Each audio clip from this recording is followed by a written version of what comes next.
Hello and welcome to the Blessings in the Streets podcast. I am your host, Joseph B. Roberts, and in studio with me this morning is a phenomenal woman that I've had the pleasure of knowing for a number of years. She is my sister in Christ. We attend church together. She also serves on the moderator ministry along with me.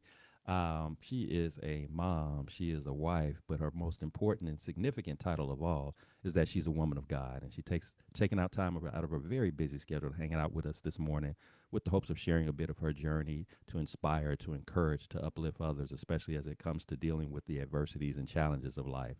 So it is my privilege and honor, ladies and gentlemen, to introduce to you our special guest this morning, Miss Teneka White. Teneka, thank you so much for being on the show. Good morning, Brother Joseph, and thank you so much for having me. I definitely honored to be here today. Absolutely, absolutely. This was an easy decision. I was just thankful that you chose to accept the invitation. So I'm glad to have you here. Thank you. But before we get into our segments, I do want to give you an opportunity to give a brief introduction to our audience, who you are, where you're from, what you do. Kind of give them a taste of who is Teneka White. Okay, yeah, definitely. I am a wife of almost 19 years. I have two children, 5 and 16. I've been in Texas probably a little over 15, 16 years now. I'm from California, and I love life. I love people. I'm just excited to see the things that the growth that God has for me. Um, as far as who I am and things like that, I work in HR. I've been in payroll and HR for about over 20 years now. And I'm on a couple of boards of organizations that I'm very involved with. And so I am a veteran. Yeah, just excited to be here. Excited that I have the opportunity to share my story with your audience today. Absolutely. Thank you so much for that. And of course, thank you for your service as a veteran. We definitely appreciate that. And so, to my listening audience, you are in store.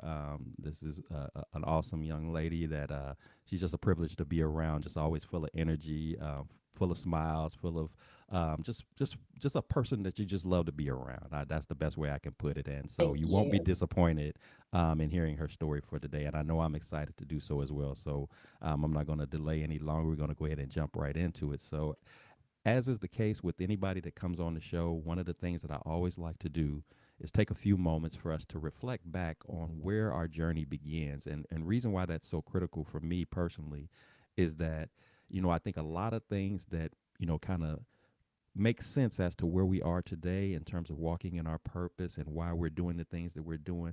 Much of that goes back to certain events that took place earlier on in life, certain people that we encountered early on in life.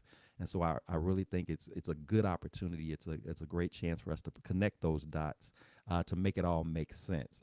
Because even though we may have not understood it at that time, as I'm sure you know, you get older, more experiences come, life teaches you new things, and the light bulbs start to come on, and you Of start to course. again make those connections. So, with that said, if you would take us back to those childhood days and share with us what was it like for you growing up.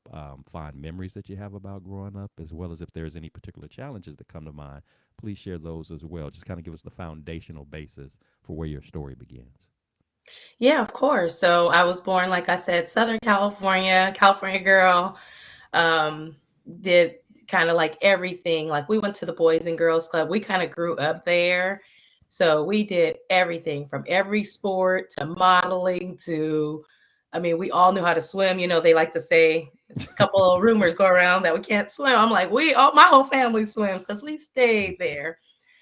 I am the oldest of nine siblings. So my mom has Mm, seven children, my dad has four. And so that right there alone is, it's a joy, but it's also a challenge. You're almost kind of like a second mom when you're the oldest mhm, sibling and being a girl. There's lots of things that, for one, that I loved about that, and lots of things that kind of were traumatic, feeling like I got cheated sometimes. I felt, out of some of my childhood things because I had to babysit and had to help raise children and comb hair and things like that. But at the end of the day, also, those were things that were preparing me to run a very successful household and be mhm, able to help out others as needed. And, a young girl braiding hair and braiding grown women hair, because of the experience that I have within home. I'm able to make money and things like that. And, of course, those are skills that no one can ever take away from you. Um, Another thing, just growing up, having that big household, having to share, I when I grew when I was about maybe 18, I was like, I'm never having kids. I remember telling my mom, like, I don't ever want kids. And so, you know, it's a pro and a con to it. You grow up with this big household, and then again, like I said, I ended up having two children, and sometimes I'm like, wow, you all are just too quiet around here.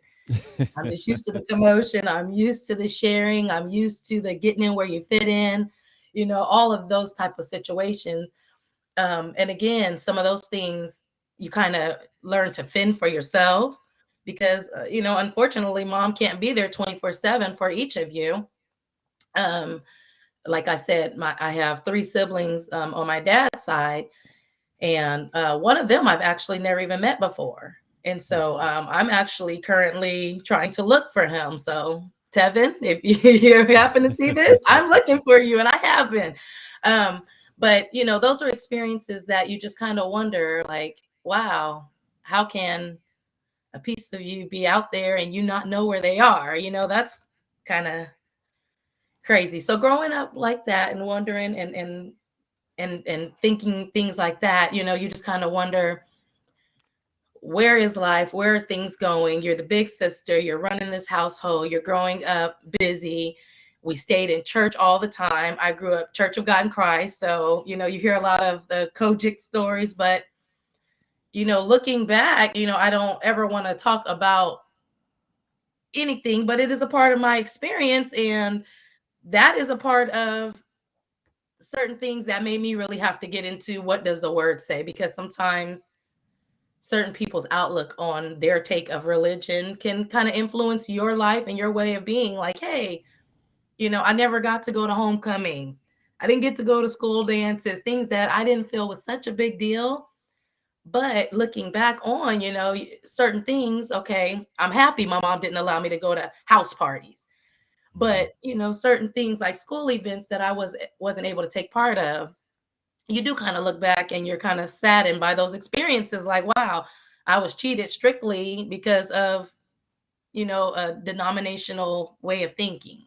Hmm. And so again, I don't want to talk too much about that, but at the same time, I mean, I was sent to hell like 9 times as a child, and then I learned from my current pastor, like, hey, hold on, no one has a heaven or hell to put you in. So definitely Mm-mm-mm. lots of experiences there. But at the end of the day, I love my parents. I'm happy the way I grew up. Um, I have, it's my mom and my stepdad whom I lived with, and my father, who I wasn't as tight with as I like, and, as involved, as I'd probably like him to be. But at the same time, too, you grow up and you learn and you kind of look back and you realize, what young people doing things they shouldn't have been doing anyway. Right, right. Bonding themselves forever at 17 and 18 and 19 and things like that, you don't realize just the things that you're setting even your family and your children up for. But again, those are things that help me, when starting to build my family and, you know, being mindful of my husband and my forever mate and things like that. So, Awesome, awesome. Well, first off, let me thank you for your transparency and sharing about your childhood. As you said, it's never easy when you are that, whether you be the oldest child or just the child of choice that has to take on, mhm, parenting level type of responsibilities, and right. you, as you in your words, you, like you said, you sometimes felt like you were being cheated out of your childhood, cheated out of certain experiences that you would have liked to have had because you had certain responsibilities at home. And then when you combine, which I'm glad you pointed out, when you combine the denominational, aspect to it, what kind of Hmm. church did I come up in, and were the rules super strict to the point to where it started to extend beyond, the word of God, Right. and maybe started to lean more into personal opinions. And in some Hmm. cases, I mean, just as with Right. any parent, um, you know, like you said, when you're a kid, a lot of times when you have these boundaries and restrictions, we always quite naturally think of them as being, oh, you're just trying to take my fun away and Exactly. that kind of stuff. It's not until we Yes. become parents ourselves or until Mhm. we unfortunately observe our peers growing up who didn't quite have the outcome in life that we've had, for those unfortunately who may no longer be with us anymore, or perhaps Mhm. they went down pathways that led them to places that caused them problems in life that maybe got them locked up or things of that nature. Definitely. And so when you start looking at that, you think, you know what, maybe some of those rules and some of those boundaries weren't so bad. And Yes. that's really important for us to remember, because I know you can identify with this when we come up a certain kind of way, and we say to ourselves, when I get grown and I have a family, my kids are going to have more I'm freedom than I never had, and of I'm going to course. never do this to Yes. them, and I want them to have this access and that access. But Mhm. a lot of the things that we tried to run from, that we used to have to endure as kids, some of those principles are kind of lifelong, kind of timeless type of principles that our kids, because we didn't, we were so busy, worrying about being too hard on them, being too rough on them, that they don't Mhm. even get the chance to experience it the same way we did. And so Right. I like the fact that you didn't just totally disregard those things, because I've had a chance, obviously, to see of course, your oldest child grow up. She's in the same age bracket as my own daughter, and Mhm. so just she's always been a very respectful and appropriate young lady, and Thank you. clearly showing the home that she's coming up in. You could just tell in her behavior what the parents are setting the tone for. So Right. clearly you've grasped hold of those things, and you just didn't toss them all the way out the window completely, because you saw the value in them. You saw the Yes. importance of them, of course, including making sure that she knew God. So Yes, definitely. that's equally important as well. So thank you for sharing that. This is good stuff. Mhm. This is good stuff.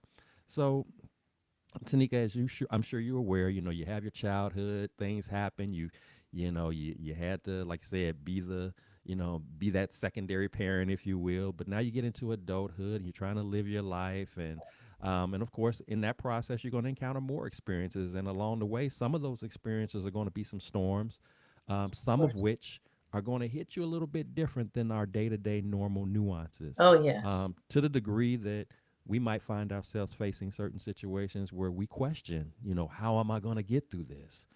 This is a little bit heavier than what I'm accustomed to. This is not something that I can buy my way out or call in a favor on. It's me in this situation, and I'm feeling overwhelmed. I'm feeling, weighted down, and I don't know what to do. Obviously, you're here today, so we know that God has made ways and worked some Yes. things out Thank you, for you. God. But again, you might have had some times back then, if you're like me, had some times back then with you, even knowing God at an early age as you did, you still had your doubts, like, okay, Lord, what we Mhm. doing here? I don't know how I'm gonna get through this. No, So definitely. if you would share with us a time where you felt just like that, where you were going through that particular moment of adversity, didn't see a way through. Kind of walk us through what that experience was like for you, and what was ultimately the turning point where you began to see some light at the end of the tunnel and coming out of that situation. Of course. So, excuse me. I actually just told my daughter and my nieces this story for the first time, which was really crazy. We get grown, so we think. And I was actually 17, but I was graduating high school, but I wasn't quite grown, right? Because Mm-hmm. something happened to you, it comes back on mom and dad. And thinking that I'm grown, and I was waiting on a friend of mine who was supposed to come pick me up. She took a moment, and this guy had pulled up, and he was real nice, had a work badge on, oh, da da da. And it was a friend of mine and we ended up getting in the car with this guy, just trying to get a safe ride home, whatever, whatever. We had just left the nail shop. We get in the car. Actually, we get in the van. So you should have known already that that was a red flag. We get in the van with this guy, and so we're going. We take my friend home first. And I should have gotten out there, but she was Jehovah Witness. Her dad was real strict, no friends come over unless they went to church and all that. And so I should have just gotten out and called me a safe ride. At least I was at a safe place, right? I Mm-hmm. kept going with the guy, trusting him to take me home. And he actually like made a turn and started feeling on my leg. And I'm like, hey, let's go to my house, just trying to make him feel safe about, let's go to my house. We can hang there.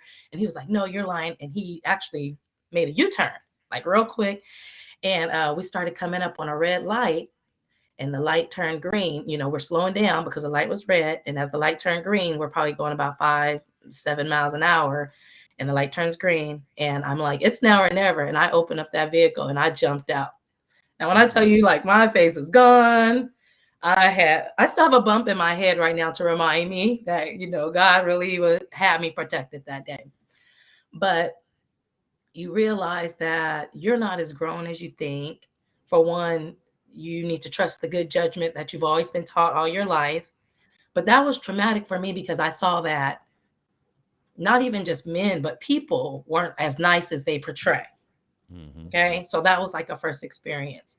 My next one would be IVF. I can't have children naturally. So it could have been me saying I'm never going to have kids. And I don't know. But so I actually, with both of my children, had in vitro fertilization, is what it's called. And it's basically where they put the embryo directly inside of you. So thank God that was successful, two of them. But one of them, we actually had a miscarriage. Mm-hmm. And I was sad, I was crying, and I was really traumatized by that. And so my son almost didn't make it here because I was like, absolutely not. I don't want to do that ever again. I don't want to try again.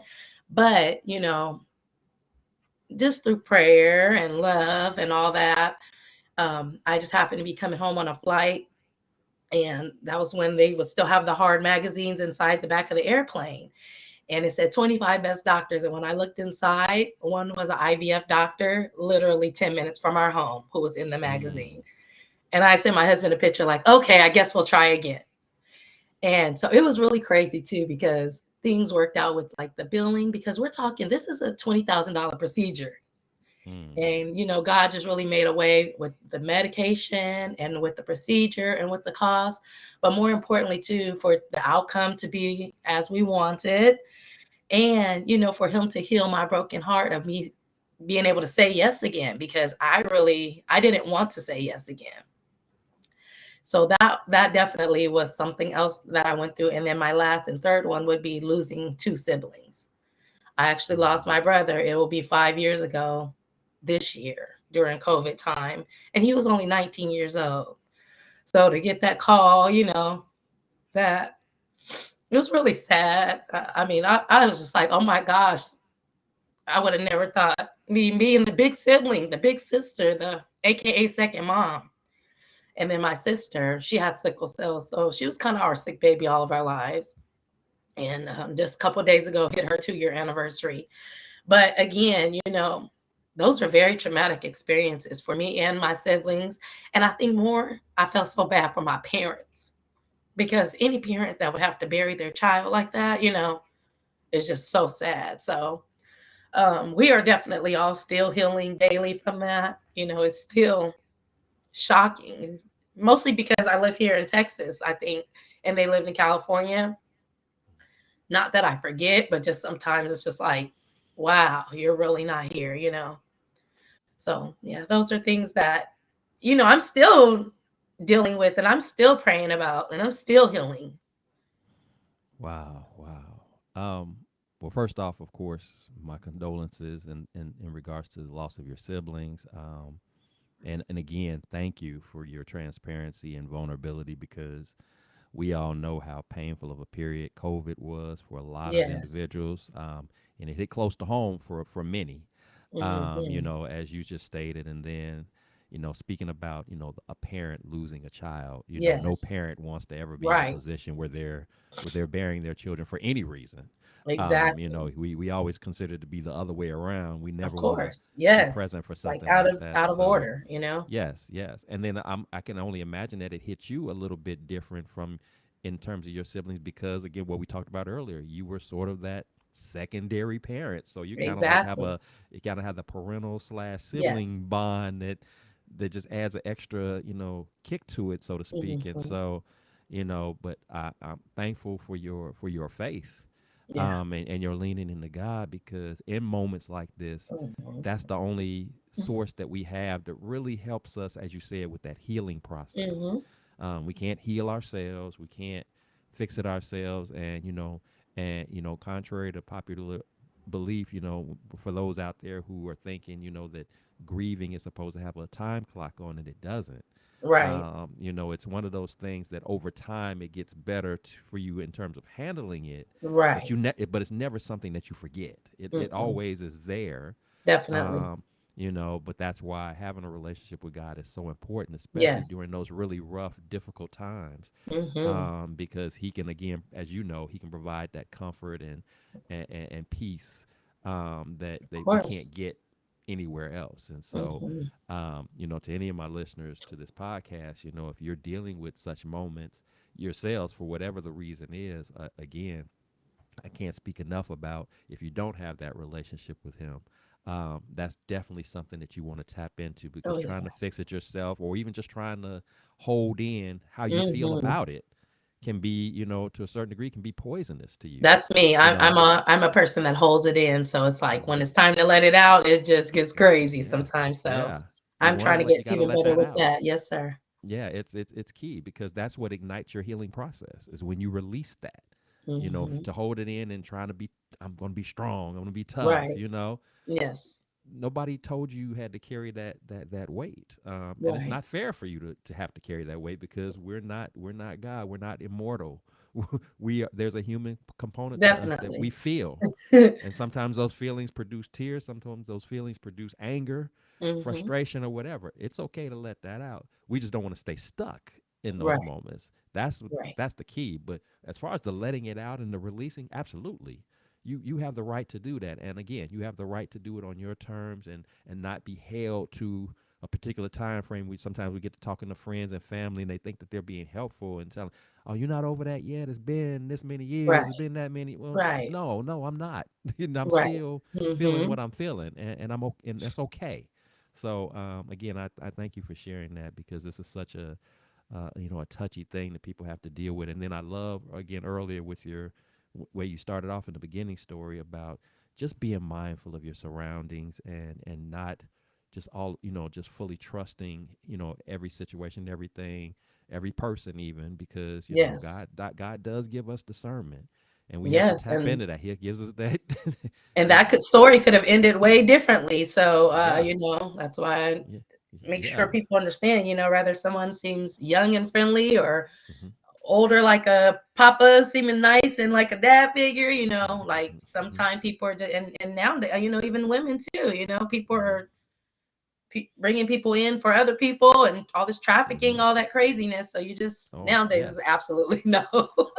Yes, and I think it's interesting that before you even started telling the story, about how you said you just recently shared that story with your daughter, I did, and yes. and I'm thinking, of course, I know that your daughter just turned 16, and Hmm. this is close in age when you experience the same thing, and Yes. while she's not out here wilding out or anything like that, we all know, I've seen your daughter. She's a beautiful young girl, and if it hasn't already started, it's going to start someday. The little boy is going to be coming knocking on the doors and making the phone calls and all that. Right. Just So protecting her safety, and just hey, be on definitely. watch. Don't put yourself in situations that Right. and Keeping it's her not about mindful. blaming you, but it's just keeping your eyes open. Yeah, definitely. Just being locked in. Don't get so comfortable and so relaxed in your settings that you're not paying attention to who's around you, and Exactly. where you at, and if you need to pick up a phone and make that call and say, come get me, or Always. whatever, I would Yes. rather you do that instead of taking chances and risk that could put you in harm's way of any kind. So, Yeah, um, she doesn't even sleep over. She tried one time and she called me like mhm, at 12 or 1 in the morning to come get her. And I'm like, mhm, hey, if you don't feel comfortable, definitely that's what we're here for. And that's what I want her to always understand and to feel, you don't have to ever sleep anywhere. right, It's not right. required in life at all. So, Well, how as I don't know who all our listeners are, but you know how we are as people. We're not real heavy into the sleeping over everybody's sleepovers house. anyway. Exactly. We got to know you We have real them in our well, house. You come over right? here if You y'all come want to over have them. here. We're gonna have a sleepover. It's gonna be here where I can see what's going on. Exactly. Well, I can see what's popping off, but Hmm. and it's a shame that we are in those days and times where we got to It be is. extra Yes. careful. I mean, kids can't even go outside and play anymore like we used to, run up and down the streets and things of that nature, Right. because you got to worry about the craziness of the world. So, Exactly. so again, thank you for sharing that. This is good stuff. Good stuff. Hmm. So, Tanika, you've shared some heavy things, and nothing to blow off or anything like that, and but just like we have storms that are a little bit more intense, a little bit more heavy, sometimes we just have days of moments of adversity where it's just the random lifing type stuff. Hmm. Um, what I'm curious to know from you, however, is when you do find yourself facing moments of adversity, challenging times, what is it specifically that you like to do that kind of helps you stay centered, kind of have a clear and open mind as you're processing through that situation? What things do you like to do that kind of works best for you in handling those moments of adversity? It can be anything from I'm a note taker and I like to hang up notes. So Mm-hmm. sometimes it can just be hanging up a scripture or a good word or a positive saying or quote. Mm-hmm. I will hang it up on the refrigerator for everyone. Write the vision, make it plain at the beginning of the year. Hey, Habakkuk 2:2. I'm like, we're gonna try and stay positive, but I won't act like, I don't get frustrated or irritated. I do. And when I do, I try to pray. That's the most thing. And even sometimes come to myself, like, okay, let me come in here to my office or come into my room, into my space, and just kind of unwind and unpack things. Like, another thing that I just try and be mindful is don't give up. Most things don't have a time frame on them. Mm-hmm. Most things in life. There's a couple of projects I've been working on, and they just kind of keep getting put to the back of the list and the back of the list. But I just keep reminding myself, don't give up. Don't give up on your dreams. Don't give up on what you want. And when things get you down, do whatever makes you happy to bring yourself around. Like, I remember one time Pastor Rice saying, like, you just have to overcome. And at the end of the day, sometimes that just sticks in my head. Like, what does it look like for you to overcome this situation? Because at the end of the day, you can't give up. Mm-hmm. I mean, what am I Right. going to do? I can't roll over and just give up and say, hey, I can't do this anymore. Sometimes I probably wish that I could have during Mm-hmm. some of my bad days, but after a day or two, you have to pick yourself back up. And a day or two is probably max. Like, get yourself back up, because you will catch yourself being down in that rut, and you will catch yourself feeling sorry for yourself. And that's how, honestly, I feel people turn to drugs or just things that, other coping mechanisms. So you just have to be mindful to overcome whatever that looks like for you. I agree. I agree. Mhm. And as you said, you can't give up, and you can't. And I know that what you spoke about when Pastor is speaking to saying, you just got to overcome. Well, just trying to overcome doesn't mean that you have to do it all by yourself. Right. That's the other thing too, because sometimes the weight, the pressure of it all is just it's too much for you, Right. and that's where we want to lean into God, because that's who's going to help you to just overcome it. That's who's going to help Exactly. you get that breakthrough. Instead of us, like I said, putting on our, like I say, like to say, putting on our superhero capes and trying to save the day and fix everything. Right. We can't, do that and without, weighing ourselves down and wearing ourselves out. It's too much. We weren't built to just take on any and everything that comes our way. That's Exactly. why that relationship is so key, and letting Him be take that weight up off of us and be in our eyes and ears to navigate us through whatever that moment of storm that we're dealing with. And Hmm. and every time that we do that, I know from my experience, and I'm sure with your own, it always works out. It works out it works out exactly the way that it needed to work out. Right. Typically, when it gets messed up, is when we trying to do too With much, ourselves. or we stepping Definitely. outside of our lane. You know, Exactly. He's like, I you didn't know. ask for your help. Yeah, I didn't ask you to step in to No, do just this. come to me for help and do as I say. But sometimes we Right. want to, yeah, Yeah. do it for him Yes. or So yeah, that's rush the process. rush the process. Exactly. Hmm. Exactly. Good stuff. Good stuff. So, Tanika, if you had the opportunity, when you think back on all your experiences, good, bad, or otherwise, that you've been through, if you had the opportunity to sit across the table from the younger Tanika, if you could pour into her and share with her some words of wisdom, some words of advice that you think that she would have benefited from had she known back then, on how to maybe navigate some of those challenging moments in life, on maybe dealing with the frustrations, if you will, of feeling like she couldn't do certain things or partake in certain things. I'm curious to know, what would you say to her, or even to our listeners? Somebody's tuning into this podcast, and they're feeling stuck right now. They're feeling, a sense of hopelessness. They're feeling like a part of their life has been taken, where they've been obligated to some things that they didn't feel like they should have been obligated to, or Hmm. maybe they've been questioning the circle of people that they have around them, and wanting to do better in that regard so that they don't set themselves up and put themselves in compromising positions. What would you say to, again, younger Tanika, or even to those who right now are struggling right now in those respective areas I just spoke of? I have a funny saying that I always still say right now to my family, and I'll say, I don't know what I want to be when I grow up. And they laugh like, what are you talking about? Like, for one, you've been at your job 20 years. Like I said, I do HR, things like that. But if I were to look back at young Tanika, which I kind of do because Tatiana looks just like me, and Yes. and she's like kind of on the wavelength that I was, like as far as athlete, things like that. But she's way more athletic. I think mostly because we don't allow her to take off. Because idle mind is a devil's playground. So we try to keep her busy, of course, sports, things like that.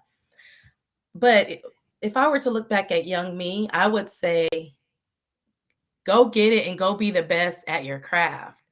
I feel, and of course, this could have been big family or just even, my mom, she played basketball a little bit in high school. I think my dad may have a little bit as well, but the support for the sports, I would say probably just wasn't quite there. Mm-hmm. And I feel that, had I just been mindful to maybe gravitate more towards a coach or someone who was there doing it every day, a lot of outcomes and things like that could have been different. Also in California, the promotion of second level education, even for minorities, is is not as talked about and as big as it is here in Texas and a lot of these southern states, I would say. So I would just, I would just want me to go get it, to be more mindful of yourself, to do the right thing, and to find like a good mentor that's doing kind of what you want to do, you know what I mean? And kind of where you want to be. I think a lot of times, we look for mentorship within like our aunts or our uncles or our cousins or our moms and our parents. But there's usually like a mom's friend, because I know a couple of them that have actually, poured great things into my life when I think back on it, but like I probably didn't stay as connected as I should have with them. I mean, we're talking about women doing great things and have done great things. Um, had I stayed more connected with them, I think just the things that I wanted to do and the bigger things that I wanted to do, I think I could have accomplished more. And so had someone, kind of kept me more on track, I guess. Mm-hmm. And if you had that influence, that direct influence, I think it helps as well. So just kind of, gravitating more towards a mentor and people that are doing what you want. And if it's not in your family, that's okay.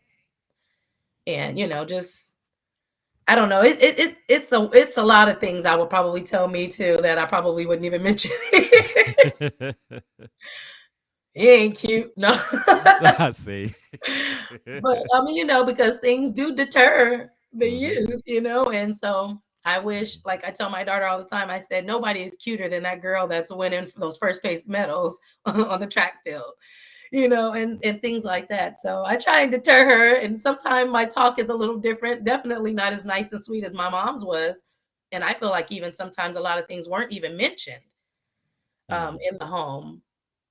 So, just kind of just making more aware and then being happy to, um, the way you look, your big nappy hair. Well, I know we don't say nappy this as much anymore, sorry, but our big kinky hair, things like that. Because when I was like in the fourth grade, I got a Jerry curl because I wanted my hair to be like all my aunts on my dad's side. They're Puerto Rican.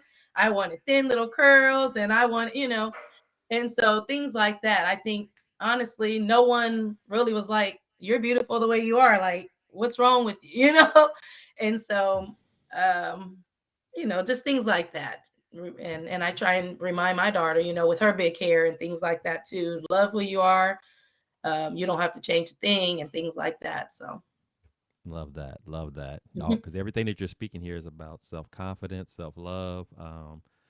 Being mindful again of the people who you're surrounding yourself with, who you're, modeling after, making sure mhm. that those are all positive influences that'll help you to be able to broaden your horizons and actually gain some focus as to the direction that you're wanting to go in life, not just from a career perspective, but ultimately what is God's purpose for your life. And so I Right. think all of those things you've touched on and just in what you just shared there, and I think those are definitely key points of advice that anybody can take and apply to their lives right now, especially if you don't have anything to work with.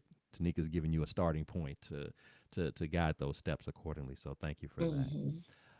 So, Tanika, this conversation has been awesome. I've Thank you. appreciated your transparency and sharing as you have, so vulnerably, so genuinely, and as I expected, I've been blessed by what you shared today, and I know my audience has been as Thank well. you. So, I appreciate that so much. But before we let you go, I do want to take an opportunity to celebrate you, to acknowledge you, to love on you, if we will. So, if you would share with us, if you got anything going on now or coming up down the road, professionally and or personally, that you'd like to share with us, we want to hear about it. We want to lift that up. We want to support it and let people know how they can, tap into you if they want to keep up with what's going on in your life or what have you. So, what's in store for Tanika coming down the road that we need to know about that we can celebrate? Yeah, so I do have a couple of things coming up. First, I do want to thank you again for this opportunity. It was very it was awesome. I honestly sharing my story. I didn't really know what it would look like, and so I am happy that you have me here and allow me to share my story with you and your listeners. Also, I want to thank my family, my husband, and my children. They're so awesome, and they keep me going every day. Honestly. As far as what I have coming up, I do have a book coming on my IVF story. I don't Oh, want to share nice. the title because I haven't patented it, but just look out for it. I think it will be great, and also it will be great because I've never heard of IVF until I had to go through it. I know Mm-hmm. it's more common now, probably with social media and as more celebrities are doing it, but I feel like it's definitely going to be more to that person that wants that connection and that in home, that real connection and that real story and that real life experience. They're going to definitely enjoy that. um, Another thing, I'm just, like I said, celebrating life with my family. I do have a couple of foundations that I'm involved with that I'm excited to see growing more this year. Help a brother out. That was Habo. That's a foundation that was started by my late brother Joseph Brown, and we just help young Black boys become outstanding Black men. Also, I am on the board and involved with Women Elevated. We're a veteran organization where we assist women veterans who are homeless or on the brink of becoming homeless. Also, MJM Construction, in Southern California, we have your construction needs. And lastly, Happy Home Care. We assist with assisted living. And so now we are currently in Arkansas and Alabama. And so those are our businesses or boards that I am very deeply involved with and foundations that I'm very passionate about. That is awesome. That is awesome. Congratulations on the upcoming book. We'll definitely have to have you back on when that time comes around so we Awesome. can to Yes. put it out there and find out dig in more into your story on that specifically and again just favor over you and all the works that you're doing over your family and Thank everything that you. you're about because I know as a woman of God you're trying your best to walk in the path that God would have for you and that's always a beautiful thing. That is always a beautiful thing right there. Yes. So if people want to, I guess, support in any way with any of the foundations or anything like that, contribute or volunteer in any type of way, what's the best way for them to connect with you if they're interested in those opportunities? Well, I'm on Facebook, I'm on TikTok, and also all those foundations do have websites. So help a brother out .org, womenelevated.org, Happy Home Healthcare Alabama .org or com. Sorry, but if you Google it, it will come right up for you. Well, that's awesome. That's Yeah, awesome. Well, thank you. again, thank you so much for being with us today. It has been a pleasure. And to my listeners, if you've enjoyed what we've talked about today, we've enjoyed the conversation and what we're doing here, please subscribe, please share, please like, please comment, because this is what the Blessings in the Streets podcast is all about. We want to encourage, we want to uplift, we want to inspire using our very own personal testimonies, being raw and open and vulnerable and transparent as we can be, with the hopes of being able to extend to you some gems, some nuggets of our lives, of our journeys that you may be able to apply in your own respective situations. Because the reality is, we all are dealing with some level of adversity in some fashion or form. Your situation may not be mine, and vice versa, but we're all dealing with it. We're all going through. But one thing that is universally for sure is that there's a God out here who loves us, who wants nothing but the best for us, who wants to be in relationship with us. And if that's not something that you currently have in your life right now, today is a mighty fine day for you to make that decision. I That's promise right. you, it'll be the greatest decision that you ever make. Don't take that lightly, and I'm sure Tanika will co-sign on this. We're not telling you something that we heard. We're telling you something that we know from personal That's right. experience. He is a waymaker. He is a provider. He is a conqueror. He has unlimited wisdom. He wants nothing but the best for you. So don't miss out on that opportunity. Quit trying to feel like you got to take on the weight of life all by yourself. You don't Mhm. have to. He will receive that weight. He will receive that burden from you and love on you and be there for you every step of the way. So always keep that in mind. And remember, here at the Blessings in the Streets podcast, this is the place where your story is your glory, where your relationships are relevant, and your journey is your joy. I am your host, Joseph B. Roberts, and I thank you so much again for tuning in. And until next time, you keep fighting that good fight. You keep hanging in there.